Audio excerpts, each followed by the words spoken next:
So let's see this question. This question consists of two statements, each printed as statement 1 and statement 2. While answering these questions, you are required to choose any one of the following four responses. Statement 1 is copper forms hydrogen gas with dilute HCl, and statement 2 is position of copper is above H2 in electrochemical series. Option में हमें दिया गया है option 1 both statement 1 and 2 are correct. Option B both statement 1 and 2 are incorrect. Option C statement 1 correct and statement 2 is incorrect, and option D statement 1 incorrect and statement 2 is correct. तो इस question में हमें पूछा गया है कि statement 1 में copper forms hydrogen gas with dilute HCl, मतलब कॉपर जब डायल्यूट HCl के साथ रिएक्ट होता है तो वो हाइड्रोजन गैस को प्रोड्यूस करता है।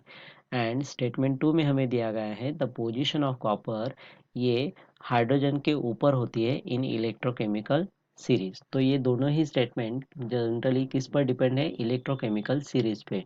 तो इसीलिए हमारा इस क्वेश्चन के लिए की कंसेप्ट होगा that is electrochemical series. Electrochemical series. Okay, अब इलेक्ट्रोकेमिकल सीरीज जनरली होती क्या है? तो इलेक्ट्रोकेमिकल सीरीज एक लिस्ट होती है जिसमें डिफरेंट एलिमेंट्स और आयंस को उनके स्टैंडर्ड इलेक्ट्रॉन पोटेंशियल्स के बेसिस पर अरेंज किया जाता है।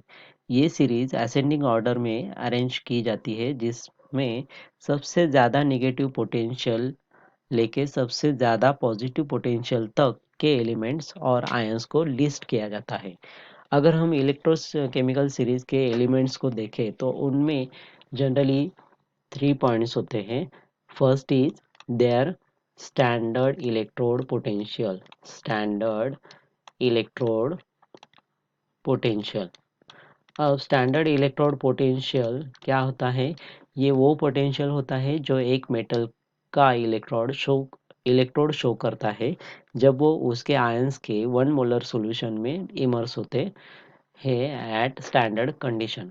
अब यहाँ पे स्टैंडर्ड कंडीशन क्या होती है? Generally at 298 kelvin temperature and 1 atmospheric pressure में। ओके, सेकेंड पॉइंट्स आता है इसमें हाइड्रोजन इलेक्ट्रोड। अब हाइड्रोजन इलेक्ट्रोड ये क्या होता है? जनरली यूज होता है as a reference electrode. Okay, क्योंकि इसका पोटेंशियल 0 सेट किया जाता है, मतलब 0 वोल्ट, एंड इसे हम बाकी सभी एलिमेंट्स के पोटेंशियल से कंपेयर कर सकते हैं। ओके, एंड थर्ड पॉइंट आता है यहाँ पे that is arrangement of the elements according to their reduction potential. जिससे बेसिस पे अरेंज किया जाता है, तो जिनके रिडक्शन पोटेंशियल निगेटिव होते हैं, मतलब रिडक्शन पोटेंशियल इलेक्ट्रोड पोटेंशियल हम किससे डिनोट करते हैं? E0 से। ओके, तो जिनके रिडक्शन पोटेंशियल निगेटिव होते हैं, मतलब निगेटिव इलेक्ट्रोड पोटेंशियल, तो वो क्या होते हैं? हाईली रिएक्टिव मेटल होते हैं।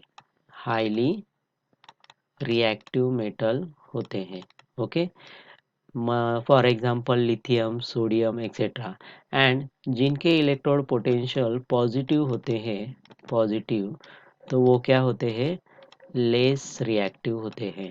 लेस रिएक्टिव होते हैं। For example gold, platinum etcetera.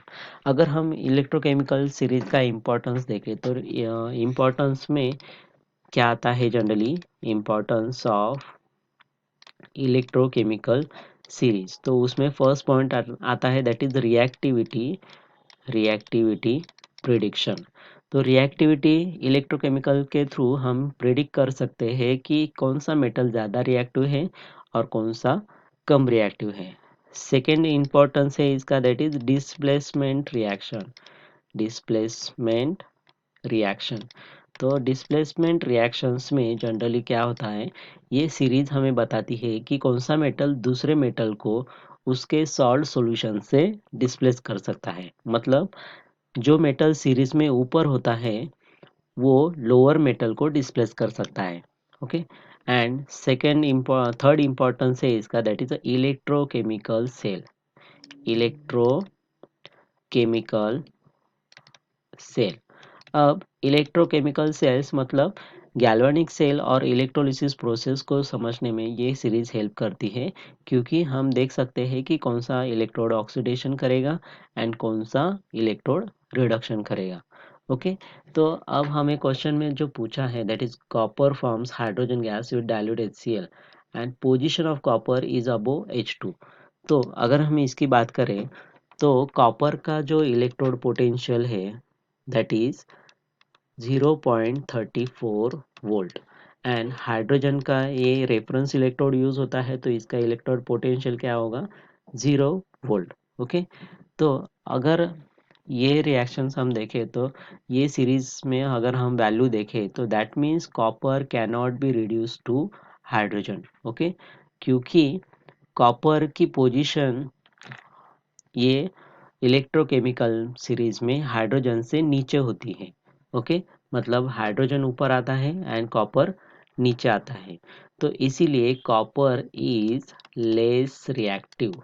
Copper is less reactive than the hydrogen. Okay, तो copper is less reactive than hydrogen. Okay, तो it copper cannot be displaced with H plus ion from the acid। मतलब हमें statement one में जो बताया गया है that is copper forms hydrogen gas when we react with dilute HCl। dilute HCl, तो ये क्या करता है, हमें H2 गैस देता है, ऐसे हमें स्टेटमेंट वन में बताया गया है। लेकिन यहाँ पे कॉपर की पोजीशन इलेक्ट्रोकेमिकल सीरीज में नीचे होती है as than the hydrogen, that's why ये क्या है, लेस रिएक्टिव है।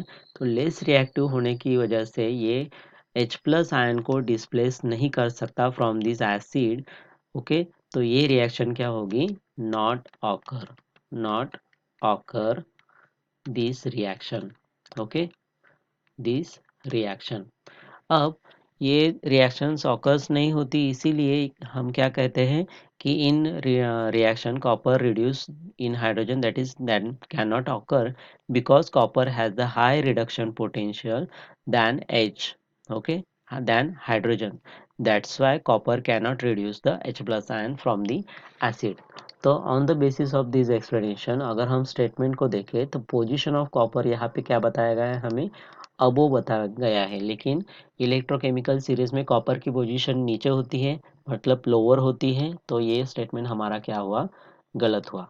And copper forms hydrogen gas with dilute HCl, तो यहाँ पे भी ये स्टेटमेंट क्या है, हमारा गलत है, क्योंकि कॉपर की पोजीशन नीचे होने की वजह से ये क्या है, कॉपर लेस रिएक्टिव है, तो ये हाइड्रोजन को डिस्प्लेस नहीं कर सकता इन डाइल्यूट HCl में। ओके, तो डाइल्यूट HCl में जो H प्लस आयंस है तो उसको कॉपर डिस्प्लेस नहीं कर सकता, तो ये हाइड्रोजन गैस प्रोड्यूस नहीं करता। ओके, तो इसीलिए हमारा स्टेटमेंट वन भी क्या हुआ, गलत हुआ। तो अगर हम ऑप्शंस में देखें तो both statement one and two are incorrect. Okay, हमारा ऑप्शन बी क्या हुआ, correct answer. So our final answer is option B. I hope you understand it well. Best of luck.